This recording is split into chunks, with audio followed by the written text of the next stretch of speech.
Big news, but not necessarily unexpected news out of Tallahassee today, of course. Florida State parting ways with offensive coordinator Alex Adkins, also offensive line coach, defensive coordinator Adam Fuller, and wide receivers coach Ron Dugans. So when you are of the stature of Florida State and you've rolled up 10-2 and 12-0 the last two regular seasons, and there are coaches leaving at the end of the year, it's typically because obviously they have moved on because of such excellent work. But one of the biggest free falls in the history of college football leads us to this.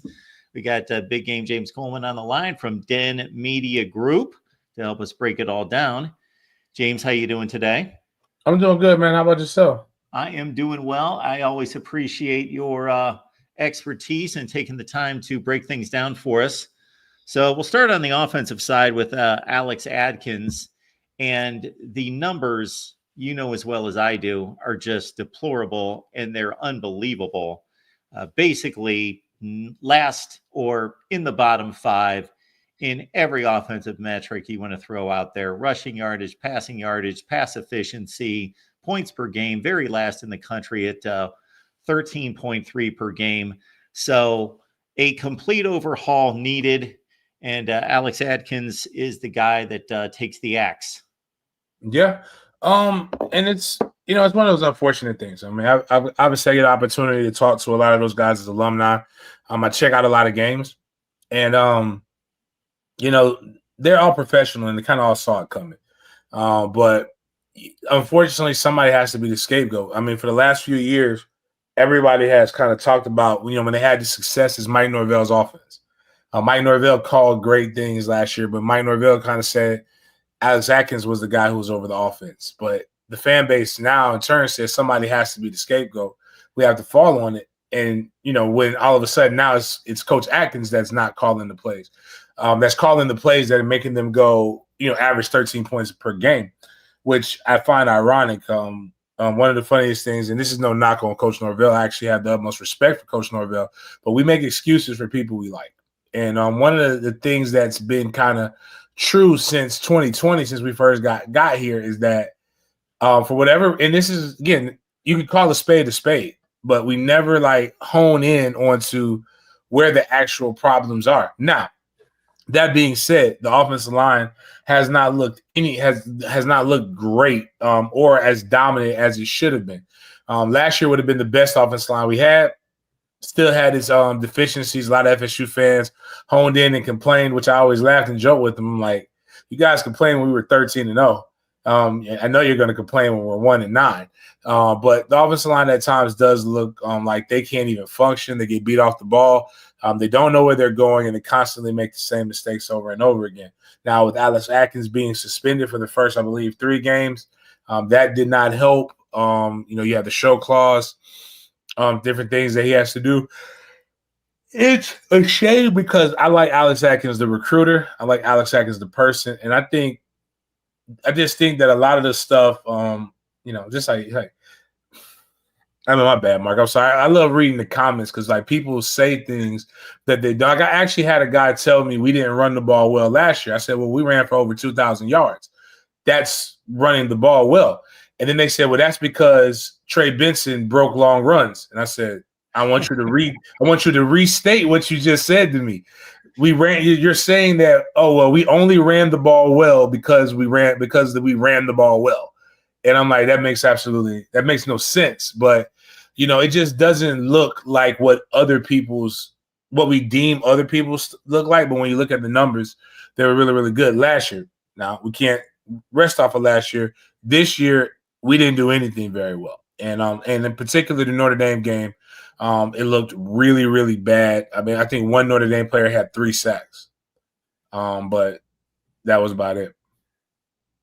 So, James, when you look at the dynamic on the offensive side in regards to the coaching and who runs the show, anytime there's a situation where the head coach, whether that's Lincoln Riley, Ryan Day, now he's got Chip Kelly to run the offense, but before that, he was running the offense, Lincoln Riley, Mike Norvell, there's a dominant offensive mind as the head coach, a guy that made it as a head coach, made it to that point because he's a brilliant offensive guy. That's what he's known for. when they go and hire an offensive coordinator, are they looking more for an offensive coordinator? Are they looking for a really good offensive line coach?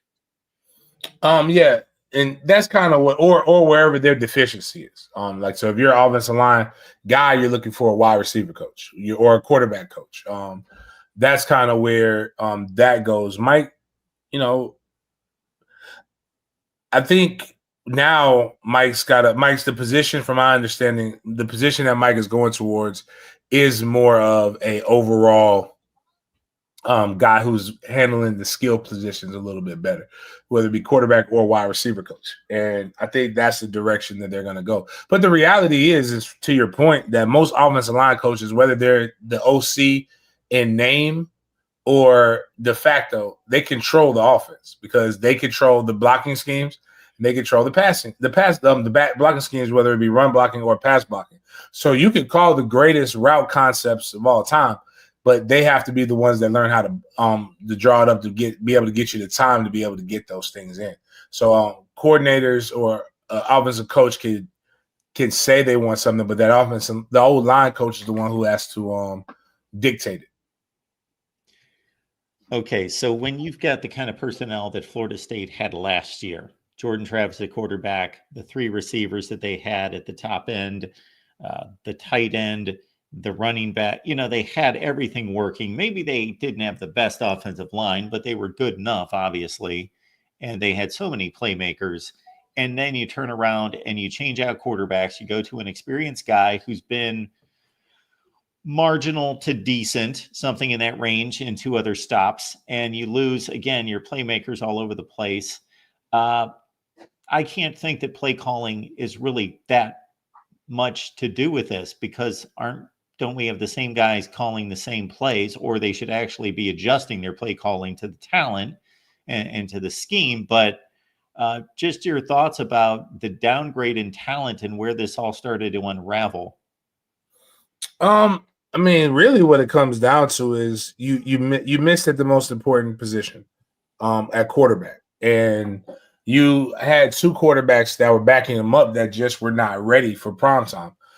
You also did not have – you thought what you got a good portal get, but you've not gotten the top guys on the O-line, or at least they're not ready to play yet.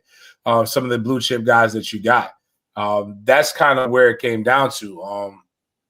And you don't have a wide receiver that's a go-get-him type of wide receiver. You haven't had a guy to be able to take the top off of a defense is what you thought Benson would be. But when you look at what you had with Johnny Wilson, and you look at what you had with Keon Coleman, and even what you had with Jaheim Bell the year before, you had guys that were targets. Trey Benson, actually, just as good of a runner he was actually really, really good out of the back, catching passes out of the backfield. I just named 1, 2, 3, 4 guys who are in the NFL right now. And you thought you had 5 NFL pieces, including an NFL quarterback, which gives you including the NFL quarterback. You lost those things, and you didn't have anything to be able to back those up adequately. And even the guys that you were relying on, your Lawrence Toafili's, your Kyle Morlocks, your Kentron Portier's, the guys like that, you felt like they would be able to step into those shoes, but they didn't. Not only are they not as skilled as those guys, they're nowhere near as, and I hate to use this term leader because it's overused, but they're not even as good as an alpha. Like, they don't dominate. They don't ask for the ball. As a guy who gets a chance to go on the sidelines and walk around, one of the things that's always notable is that it's like everybody's looking around for somebody to make a play. And that should not be the case, in particular with the amount of starts that you have on your offensive line. Regardless of what the play calling is, I have Maurice Smith, I have TJ Ferguson, not TJ Ferguson. Well, we had Richie Leonard. Why can't I think of the young man name? TJ Ferguson was one of those guys, but that's not who I was counting on. You don't have anybody that's it. And again, as a guy who also sits at the top and videotapes and does on his channel an actual breakdown of the film, you have guys who have lack of execution, guys who don't know where they're going with the ball. And I believe the real problem is our players get caught up in the social media aspect of the game. You're listening to social media coaches or people who don't know what the hell they're talking about tell you that your guys don't know what the hell you're talking about. And the problem is when you're in that bubble, you have to rely. You have to trust the play calling, whether it's bad. Perfect personal example here. I played for a guy by the name of Jeffrey Bowden. Jeffrey Bowden is arguably the worst, well, until recently, the worst offensive coordinator in Florida State history.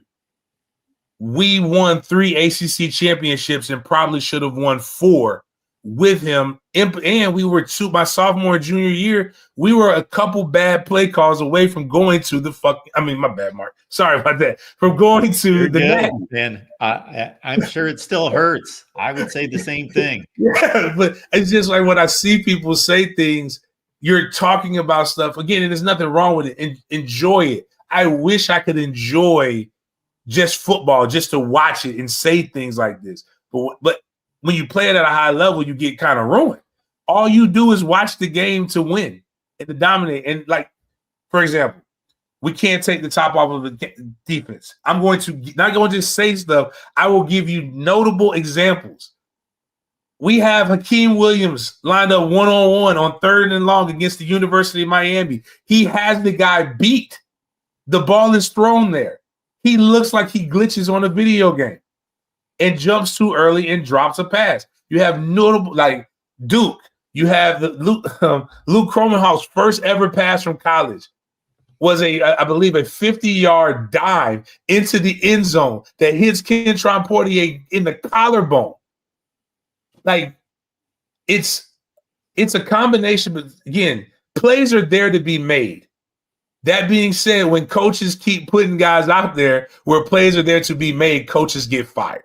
And that's what happened right here. It is not as simple as we don't have the ingredients. I happen to have friends who coach everywhere. I'll give a great example. Anybody who knows me will know who this person is. One of my good friends coaches at a rival, one of my dear teammates. He calls me 2 weeks before we play the rival and says, I don't understand how you guys are, how we are as bad as we are. It makes absolutely no sense. The talent is there. We wanted some of these guys. He's like, I'm not understanding it. These coaches were good. And a lot of times it's just, there are things that when you can't explain stuff, we try to make up things. And I'm going to be honest with you. We can't explain it. But what we can do is you have to make changes sometimes. And that's kind of where it comes with Alex Atkins. And unfortunately, a guy who I believe is a Florida State legend and royalty, but Ron Dugans. This is why when people ask me why you don't want to coach, I don't want to coach back home. I want to go back. I'm from Tallahassee, just like Ron Dugans is. It's kind of hard to get fired from the school that you not only played that you played for, as well as the town you grew up in, and it get unceremoniously boomed. Which again, this is the business. They all understand. Yeah, so you bring up Dugans, and his name stands out for the obvious. You fire the offensive coordinator, the defensive coordinator, but the only position coach that you fire is Dugans, who, as you just outlined, has been forever associated with Florida State as a player and as a coach. And he is. I remember his first trip there. I believe it was there my junior, my senior year. As a GA, he's gone through the ranks. He's been coaching, so that would make him right there being coaching over 20 years. Went to a bunch of different stops. I mean, he's a good coach, good recruiter. He's been different places. It didn't work. And I think when you couple that in the fact that we've lost some really good in-state wide receivers that could have added to the talent that we lack at Florida State, it speaks volumes. A lot of fans like to talk about decommitments and things like that. The funny thing is one of our decommitments left, like he decommitted because he saw the writing on the wall. Like he knew Dugans wasn't going to be there, and he built a tremendous relationship with Dugans. And good guy, really takes care of the room. And again, I always joke with people. You have to. It's more me doing tongue in cheek, but you have to make decisions. You have to make moves when it's like this. But I promise you, they're not doing drills to get open. and drop the ball. Like nobody works that drill. Like you do everything you do to get off the jam, run your post, and then the ball hits you right in the hands and you just smack it down to play volleyball. I've been to numerous FSU practices and I've never seen that drill happen. Unfortunately, I've seen it happen more times than not in a game. Yeah, and the other facet to this, you kind of touched on it, is we are about 4 or 5 games into the Brock Glenn / Luke Kromenhoek audition for next season to see if these guys are going to develop. And the evaluation for football is a lot more nuanced than evaluating a baseball player or even a basketball player, where it's so individual skill set, because there's so much functioning that has to work together to determine how much are these guys progressing versus how much is it lack of wide receiver play and offensive line play. So what are your thoughts about those two guys? I think Brock needs a little bit more development, in my opinion. I think if it were me, and you had to win, which you don't right now, so I wouldn't do this. Luke is probably going to be more your guy moving forward. That's just my opinion. And what I'm looking for is who has the athleticism to be able to maintain composure and make plays when your line is still trying to figure it out. Who has the arm strength to be able to throw the ball deep, and who's really moving the offense. Neither are doing that great, but when I look at what Luke's been able to do, Luke to me I feel like the offense moves a little bit better when Luke is in there. But it's really an incomplete assignment because when I was listening to Notre Dame game, this is the 9th iteration of this offensive line combinations. You can't have success with that. You can't gain success not only when guys are running bad route combos, which we have, guys are dropping it. It's a lot of things that kind of go with it when the guys make the right reads. Like another great example is it was a throw that Brock had against Notre Dame. Lawrence Toafili does step up. He doesn't give a great pass pro on the blitzing Mike linebacker, but he throws it, and I believe it was to Malik Benson, and it was just too hot. But he got hit while he was throwing it. But if we had a little bit better pass protection by the running back, it's a cleaner throw. It's hard to tell when you have that going, which is why it brings a very interesting scenario when it comes to recruitment of your 2026 quarterbacks. A lot of guys want to come in and play right away, but some guys look at the situation and they're like, man, I'm not sure I want to play immediately. I want to sit and I want to learn. And then that means you have to go find somebody in the transfer portal, but you've been burnt by the transfer portal by quarterbacks. So what do? And I think the beautiful thing about that is that for FSU fans, if you believe it was as bad as it was, which it was, help is on the way. So when the coordinator comes in, the conversations that Mike has to have with said coordinator are, who are the guys you plan on bringing in? Like, who is somebody that you would like to work with in the transfer portal? And you have to have guys who have guys attached to them, including your next wide receiver coach or any of those other different things. But,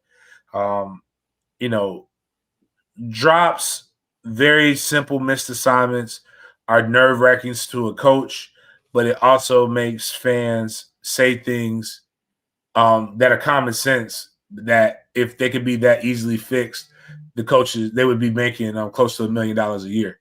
But drop passes and missed blocking assignments are very, very sure ways to get you fired, even though I promise you they don't practice that. Yeah, and so it doesn't appear as though, and you got to bear with me on this one because I think it's pretty understandable that I've checked out on Florida State football a while ago, so I haven't seen too much since maybe the Memphis game, the Cal game, in that range. But that these quarterbacks have developed to the point that they're going to trust either one. I got to think for sure they're going to get a transfer. I wish that were. I mean, I common sense will always win out. If you plan on being there for quite some times, I think you should. but I don't. But I know more information about this than most. For what has been said, they will probably try to get 2025 guys. They don't plan on going into the portal, but that from what's being said, common sense will win out though for me. They have to go get somebody from out of the portal. What's going on at Den Media Group this week? We'll be having the show. And we'll have we didn't have one today. We'll have one a little bit later tonight where we'll talk about the coaching fires and potential hires. We'll do a fun little coaches hot board for the ones that we do know. We'll go over what predictions will be for the remaining coaches, who will make out that staff, who will be quote unquote safe. I don't like firing coaches, man. It's a tough thing. It's entertainment at the end of the day to us, but those are people's real lives and business and around the holiday season. Now, that being said, they get a hell of a severance package, but they didn't get to the point where they're at to want to be that, man. But we also have our Mandarin University channel. That's a subset of the Media Group channel. We'll start putting up our kind of like mini documentary of what this season was like. I'll say this, man. The Florida State season, I cover the Jags. That's what I really cover. I happen to be alumni and have a lot of information from Florida State. But my high school, my Fridays, Saturdays, and Sundays all have variations of each other. So you have guys who you expect more out of that don't always perform. You have crazy injuries that you cannot account for. Like we lost Tramel Jones, who was the starting quarterback and committed to Florida State. Broke his ankle the second series of the second game of the season. We have different offensive line injuries. Jamie French, our 5-star wide receiver, broke his ring finger, and it not just broke it, but it the artery that's on that finger got cut open too. So we lost him for a few weeks. We're still 7-3 going into the playoffs. Have a freshman quarterback who's never seen the level of talent that we've had to play against, and not play very well. Throw bad passes. Hear fans tell them, hey man, you guys should do this. I'm like, no crap. We never thought about that. I appreciate you thinking this. And when he does throw it, wide receivers that we have that are going to college drop it, and you just have so much stuff. But luckily we had a good running game. Even though people tell us our running game stinks, even though we have 2,500 rushing yards in a high school season. But because every play doesn't look as sexy as they think it does, people think that they know from the top than what they do from the film. So I'm seeing this, and we're going to document this from a guys who get paid $1,440 to coach high school football in the state of Florida. So it's just funny because even a couple of our coaches are like, James, you see this on Fridays, and you know how it should really look a little bit different. And then people tell you that you guys suck. Then you go on Saturday and you watch this, and you're in the press box, so you're seeing from a higher elevation, and you're seeing the play should be made. And then you go do the Jags and do your actual job. And you're seeing the same thing, and you're just like, woo. At least at high school, we don't each level up. The talent around that talent you're playing against is more elite, so you can make more mistakes, but. The funny thing is we kind of all gelled, so we should have all of our goals, which the goal at the beginning of the year was to win state. So we still should have the opportunity to play in the state championship regardless. And speaking of the Jags, I was in the car during the fourth quarter listening to the radio broadcast and talk about a dysfunctional offense. I got to hear what Mac Jones throw 2 picks and also miss an exchange from center. Yeah, man. And it's like one, Mac. And then just hearing coaches, at least Mike cares enough to address the media like they know what they're talking about. Doug Peterson just doesn't care. Like Doug Peterson's like, none of us know what happened bad on that last interception. We'll watch the film. He's antagonistic, but it's different. I mean, I always tell people you're lucky to have when you're in media and you have a coach that doesn't at least like antagonize you. It's a little bit more of a blessing because like we're looking at Doug. Like Doug, it's very easy to see that Mac wasn't on the same page with his wide receivers, but it's a tough thing. It's not just, and what sucks about the NFL is that they're all very correctable things. But when you lose your top quarterback, it's a reason why you're gonna play stank. Sure. But that will say the frustrating thing for Florida State fans, going back to that, I watched. I've gotten into gambling on games, Mark. So I'm not Pete Rose here or anything, but I like parlays. And the reason why I like parlays, it's got nothing to do with the money. Okay. It's the fact that I could bet $2.50 and I could pick games that I like, that I have an idea of how it should go. I don't bet the spread for the most part. I go with money line.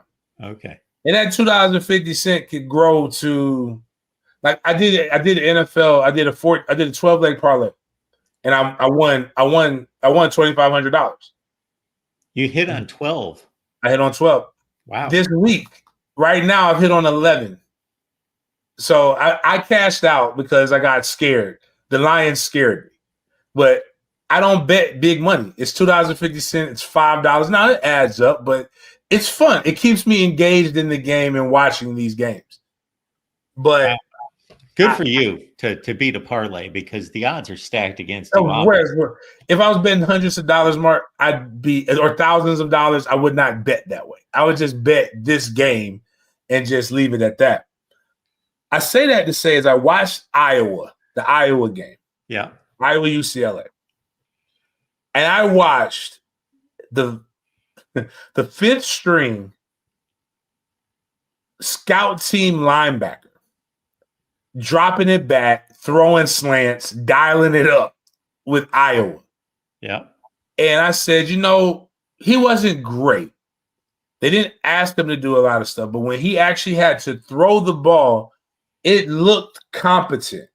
And that's really where fans should be mad. And I'm going to tell you who you should be mad at. And they should have been fired.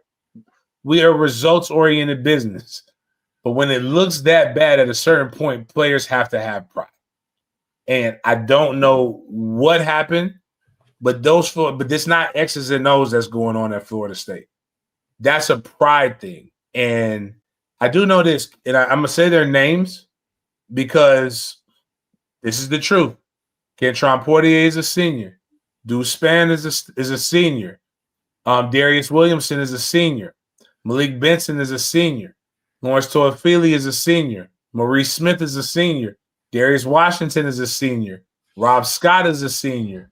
Kyle Murlock is a senior. That's 9 guys on offense who are going to be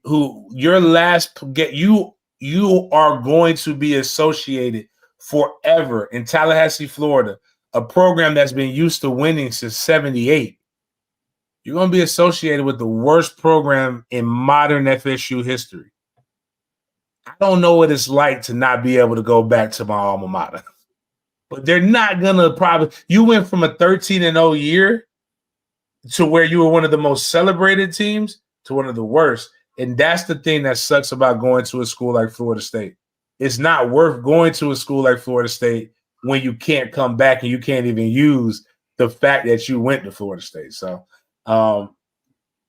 those guys are going to have to be, they might be trying to work for you, Mark, which is the tough part. Like you go from when the world is your oyster to unemployment line or job searches and career fairs when you could have just executed, because at the end of the day, every offensive play is designed to score and every defensive play is designed to stop the offense from scoring. So if you had just done what you were supposed to do, you could be in the NFL. And let me tell you, man, that check and that food that they give you in the NFL is pretty good. I only had it 1 year, but that's how good it was. I ate myself out of the league. Well, folks, yeah, we are seeing history in the making when a team goes from 13-1 ACC champions contending for a national championship to 1-9. This is unheard of, unprecedented, and headed toward the worst record in Florida State football since 2 years before Bobby Bowden turned things around and made his way from West Virginia. James wanted to hit on one other aspect of this, and that's obviously the defensive side. And it's not been as nearly as putrid as the offensive side, but still not up to Florida State standards and what we saw the last two seasons. 101 in the country in points given up per game, obviously put in bad spots by the offense time and time again. So what are your thoughts on that side of the ball with Adam Fuller? I just think it's wild when you are 13, when you average 13 points a game, and your defensive coordinator is one of the guys that gets fired. And yet, like, it's not just fired. It's like I made a joke. Imagine you just gave up a touchdown on a 7-8 minute drive, right? And you finally get the defense settled. And you're going up on the marker board and you're showing, hey man, here's where we went wrong, but the offense goes 3 and out. Like, you don't even have the time to make adjustments for what you need, because of what was happening was they were going tempo. And when you go 3 and out with tempo, you haven't even gotten a minute and a half off the clock. You can't answer questions. You can't do anything. The first team D back on the field. But Fuller is and has always been the easy target for FSU fans. Everybody blamed the defense in 2020 when we went 3-6. They blamed the defense when we went 5-7. And I remember in 2020, everybody was like, "Oh, the defense just can't stop anybody." I'm like, "Yo, Coach Norvell went for it on his own 40, and missed it, 4th and 3 from his own 40. Like, that's just not football. I don't care what the analytics say. That's not safe football." And they would say, I said, "Well, the offense isn't doing anything." They would say, "Well, the offense, can't get its rhythm because they couldn't practice due to COVID." And I'm like, well, did the defense have secret practices or COVID protocol that the offense didn't, where they could just meet? So, and then you look at 5-7 and they got better, but everybody blamed, Fuller for the Jackson State, playing prevent. And the whole adage is only thing prevent does is prevent you from winning. But nobody questioned why weren't we able to score over 24 points on Jackson State, FCS school? It was that. And then, why didn't you play Jordan Travis at that time? Then the 10-3 season, you have everybody saying that the 3-game stretch we lost, the only game, I said Clemson was tough, but when you look at North Carolina State scored 1 touchdown and a bunch of field goals, and all FSU had to do was score more points. I'm trying to think who else they lost to that year. I know it was NC State. Oh, Wake Forest. They screwed up in the first half. He made his adjustments in the second half. Wake Forest scored a touchdown to start the second half, and then kicked the field goal to win the game at the end. But in between that, there wasn't enough points scored. And I think, but again, everybody wanted to fire Fuller then. They wanted to fire Fuller when it was 13-0. Now you really have it. And I'm not saying that he's above reproach. And I'm not saying that this season, but you can see, again, it goes back to when plays are there to be made, it's not on the coaches, it's on the players. But you can always go back to saying who recruited these guys. And I think that's where Fuller's downfall was, is that we did not have blue chip or sexy players that they recruit. And if we had, for example, a Mandarin kid, we had a Drake Stubbs. If we had these 5-star guys on D-line, we didn't have the defensive ends we wanted. We did not have this, and we did not get the linebacker play in which we wanted. I think you would also see our defense play better, but you would also see maybe more grace given to him. But again, I think he's a guy who you have to cut. And I think it's unfortunate because, again, Adam Fuller went from being last year on the list for top assistants. The guy who won the assistant of the year last year was the offense, if I remember correctly, was the offensive coordinator for LSU, who had one of the most dynamic and potent offenses in college football last year. There was only one person that just stopped him consecutive years and made him not look like he even knew what he was doing. And that was Adam Fuller. Yeah. And it's just wild when you really look at the whole grand scheme of things of how things did a 180. Were those guys, again, we could say Jordan Travis for the offense, right? I mean, Jared Verse was that good. Along with, man, why can't I think of the D tackle's name? Braden Fisk, yeah. But like that Jared Verse wasn't our Jordan Travis. Like, again, he had these same pieces. It shouldn't have just been good. It should have been better. But again, I get it. It's why this kind of stuff happens. Yeah, unfortunately, when you make personnel decisions in a situation that's public, where there is a public scrutiny there, you're not talking about you're running an insurance agency and somebody doesn't do their job well and you just fire them.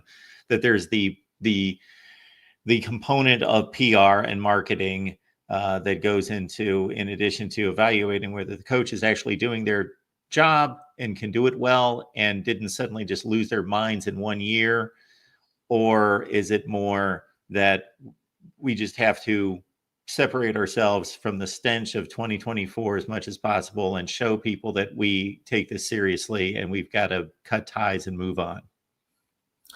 And that's basically what it is. But the thing is, you can bring new energy, bring in a new guy. Now, who they'll bring, that's where I think when fans say we just got to fire, and they start naming off people. Like I heard somebody named Jim Leonard, great defensive mind. I was hoping Tag got Jim Leonard. But typically how coaches searches work, you don't just pull. There has to be some kind of relationship there where you guys built up something and you know the guy. But like, I don't know if Norvell knows some of these people. So, but it should be interesting. From what I understand, they already have the OC, DC, and wide receiver coach that they want lined up. They just have to wait till the end of the season. So, yeah. Appreciate you being here, James. Let everyone know when you're live next. I have no idea. Sometime this afternoon, though. I do know it'll be sometime this afternoon. But typically it's Monday, Wednesdays, and Fridays at 9:30 a.m. Tuesdays and Thursdays we do teach tape. Where, again, if you would like to have your theories about what was going on with FSU or the Jags, I have, like, especially with my own video, I take it from the press box, especially if I was at the game. Unfortunately, I wasn't at the Notre Dame game. I had some travel issues that came up. Looked like it was saving me. It saved me the headache. But I videotape it from the press box so that we can go look at the entire field and you can actually learn about ball and not just from the TV view. It's not bad. It's just we're learning to be entertained. So like they're following the ball. Sometimes there's a game away from the ball that people don't even understand. And so we do it for the Jags and we do it for the Noles. I'll probably do more of these things during the offseason because there's some games that I just really like and I enjoy watching. I didn't enjoy the outcome of the Georgia Tech-Miami game, but I probably will do it because it was a good football game. They were going back and forth, and there was some stuff that I like. I actually like Cam Ward, believe it or not. But Cam Ward, you live by the sword, you die by the sword, and it finally caught up to him. But there were some remarkable plays there. So that's what we have on our channel, Den Media Group. Please come check us out. Every time we get over 1,000 subs, we give away about $1,000. So I think we're going close to 7,000 or something. No, we might be over. I don't know where we're at, but we're somewhere. I'll tell you here in a second. We give we're trying to get to 7,000. We're about 700 away. Once we get there, we will give away $700 to a listener. Excuse me, $500 to a listener, Den Media Group on the show. We'll give away $200 to a member, and then the amount of likes to another member. So once we get to 7,000, we'll do that. We have weekly college football pick'em for members. So if you membership at $3.99, you can pick college football wins You can pick the NFL wins, and it's $50 to the winner for each one of those weeks, as well as other different things that we do throughout the season as well. So, so we go with that, and hey, should be an interesting few weeks. So as we try to figure out who the next person will be. Folks, the links to James' Twitter/X is in the chat, as well as the link to Den Media Group. So you can follow it right there. Jackson, thank you so much for placing those in the chat. So that's an easy click away. Den Media Group. James will be live tonight. Well, I appreciate you, James, answering the call so you can break things down for us. All right, man. No problem, man. Anytime. Sorry I haven't been able to be on, but between coaching my son's 12U football team, coaching high school, and by the way, shout out to both my boys. They won their championships. My baby boy got a ring. They didn't give the older boys rings. They gave them trophies. My baby boy's gotten better. He went from not knowing what was going on to actually being a pretty good rush in. My son plays tight end and defensive end. He had some good blocks. Missed a wide open catch though. Kind of like I told him, we don't raise no Kyle Murlocs around here, so you can't drop the ball when it's given to you. We got in, and on the top of that, with my nonprofit, we're doing an Elite 7. I'm doing a 7-on-7 organization. So should be some fun stuff here in the off season. Again, lined up on Den Media Group. So if you want to support kids and try to help them get to Florida State, guys, we got a great opportunity for you with my guys over here with Team MFTK. So, but nah, man, I appreciate you, Mark. Look forward to trying to get back on here, get back in the swing of things now that my Pop Warner season is done now, so I got a little bit more of a break. Excellent. Well, I appreciate you being here for me, man. All right, man. Bye. All right, James. All right, folks, just another day here at the Voice of College Football. Got a ton of stuff going on. We've got shows going on all night. We've got the Alabama show. So Alabama Live is every Monday at 6 p.m. Eastern with, look at that, Jackson Johnson, live at 6 p.m. Eastern time on the Alabama channel. Oh, my goodness, and I can't remember what else is live on Monday. I believe our Rutgers show is as well. We post the daily schedule over on the main channel. If you go to the main channel, we post the schedule there. We also post it on Twitter every day to try to keep track of all these shows that we've got in play here at the Voice of College Football. Next Florida State show, as James just mentioned, Wednesday, 6 p.m. Eastern time. We'll see you then.